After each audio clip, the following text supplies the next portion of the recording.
Hi everyone and welcome back to my channel. My name is Carolina and I've started this channel to share knowledge and practical advice on how to raise bilingual and multilingual children. Today we'll be talking about the best language strategies for multilingual families. We'll start by comparing the two most popular methods for raising bilingual children, that is one person, one language and minority language at home. We'll have a look at the pros and cons of each of them and also see whether one of them is actually better than the other. If you enjoy the content of this episode, then don't forget to press that like button, and also remember you can subscribe to my channel to get notified of any new content and also to show your support. Alright, let's get started.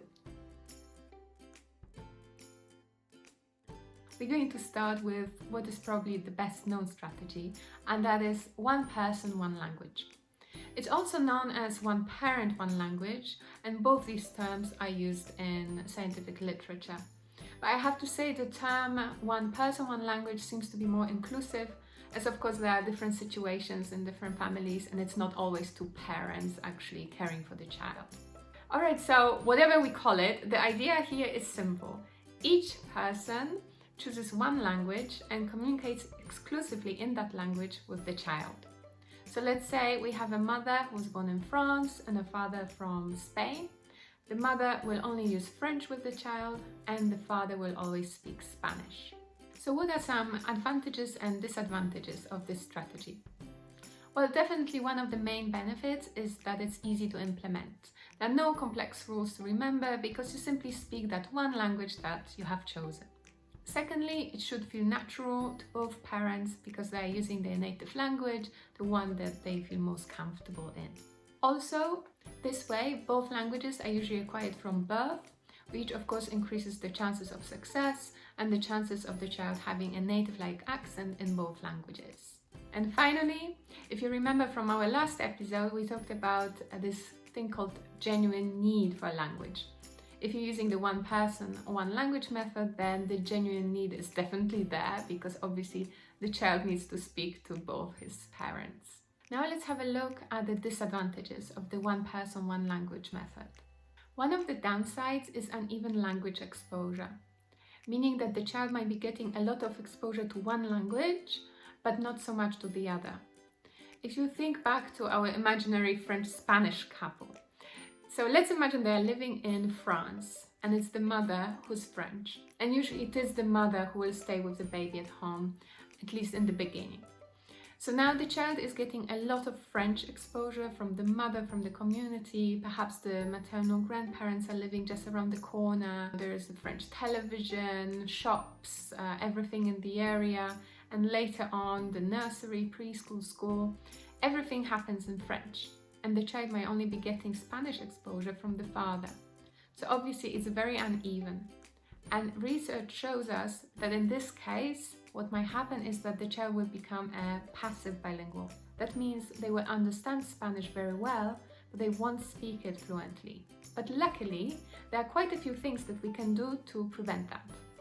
So let's have a look at some of these ideas. In general, the idea is to look for as much Spanish exposure in France as we can. So we could do that by hiring a nanny or a babysitter, even for just a few hours every week. And this would have to be a nanny, of course, who is fluent in Spanish. And even if she's French, you would have to make sure that she doesn't speak any French to the child or to you. You would all have to communicate with her only in Spanish, because this way the baby will associate her with that language. Another thing we can try and do is look for bilingual nurseries, preschool, schools in the area.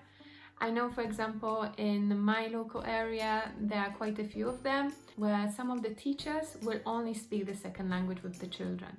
So again, the child associates that language with the person. We could also try and look for a language club in the area, or we could even start one if we have the energy for that. And again, the idea here would be to only use that second language in the language club. So even while speaking to the other parents, you would then have to speak in Spanish.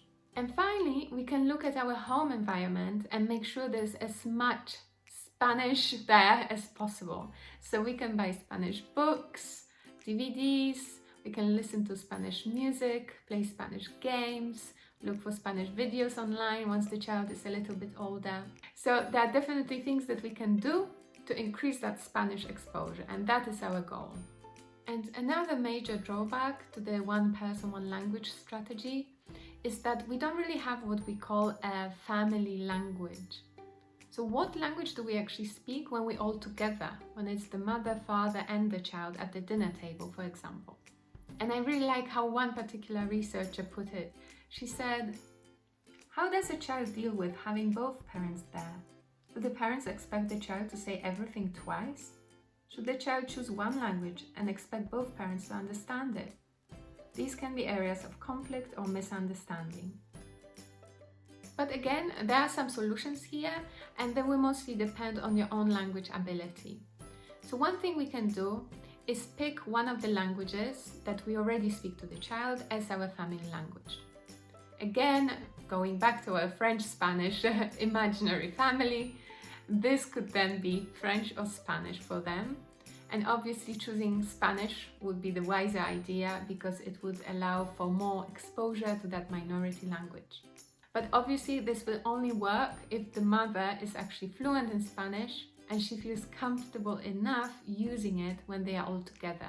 Another solution could be to choose a third language and introduce it as your family language.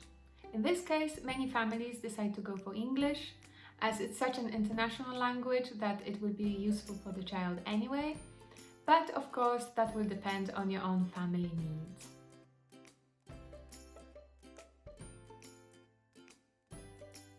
Now let's move on to the other popular strategy for raising bilingual children called minority language at home. Here, the idea is that both parents will speak the minority language to the child wherever they are, and the majority language will be acquired from the community. And I know it's called minority language at home, but really we should speak it whenever we are all together as a family. So what are the advantages of this method? First of all, it definitely evens out that language exposure that we are talking about, because it's two parents already speaking that minority language and using it in plenty of different situations as well. Secondly, there is some research indicating that it might actually be the more successful strategy. Both Yamamoto and Dehauer found in their studies that if both parents use the minority language at home, then the child's chances of becoming bilingual increased significantly. On the other hand, with the one person, one language method, there was often not enough input in the minority language. Finally, there's no question of what should your family language be, because naturally the minority language will then be your family language as well. But of course there are some downsides to this strategy as well. And one of the big ones is that obviously both parents need to be fluent in the minority language. So in our example, the French mother would have to be fluent and feel comfortable enough in Spanish to communicate in that language with her child. Another disadvantage is expressing emotions in that second language, because now very often with this method, at least one of the parents will end up using their non-native language while speaking to the child. And basically, that's the only language they'll be communicating in. For some parents, it's just a hurdle that's too difficult to cross. But then for others, it's not a problem at all. It probably depends a lot on when and how you acquired your second language. If you spend a lot of time living abroad and communicating in that second language from a very early age, you might actually feel very comfortable expressing yourself, your opinions and emotions in that second language. But for some parents, it's not the case. And again, there is some research here. Aneta Pavlenko has done quite a lot of studies with parents of bilingual children, and quite a few of them noted that they didn't feel very natural expressing emotions in that second language, that they felt fake or as if they were acting. So it's a very individual thing. And I can only speak from my own experience. I mean, English is my second language. I started learning it when I was maybe 6. And by the time I was in my late teens, I'd say I was fluent. And it was around that time that I decided to leave my home country and go to live abroad. So pretty much my whole young adulthood I spent in English-speaking countries. And that's why, even though I was raised in Polish, I actually feel very comfortable speaking English and expressing my opinions and emotions. And I did pick English as the language I communicate in with my child. Right, so today we compared the two most popular strategies for raising bilingual children. And I think the key take-home message here is that whichever strategy you choose, the most important thing will be consistency and making sure that the language exposure is as balanced as possible. And if you see that one of the languages is not getting enough input, then do try and look for ways to change that. Let me know in the comments below which strategy you have chosen for your family and how it's working out. Next time we'll be talking about how these two strategies can be adapted when we want to introduce more than two languages. And also we're going to have a brief look at the time and place method. In the meantime, if you have any comments or questions, please let me know, and don't forget to subscribe if you want to show your support, and also you can be notified of future episodes. Thank you very much, everyone. Bye!